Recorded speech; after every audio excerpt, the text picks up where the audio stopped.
Mga besh, ito lang naman ang napulot ko last week sa basurahan. O, diba? It works din. Alam nyo ba, diba?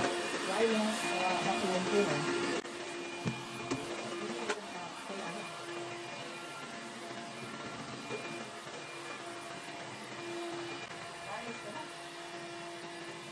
Testingan natin ha. Kung napulot ko to last week din kasama sa wireless nga kanang vacuum. Nya kani is hot and cold ni siya nga kanang blower. Oh.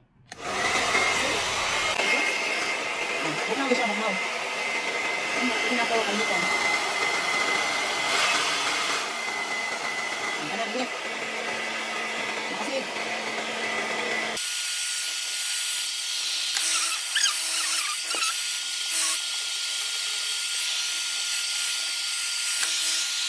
May timing kayo ba nga? Wala ko ka ng hot and cold bitaw nga blower. So, wala. Napulutan sa basurahan. O, diba? Nakasave.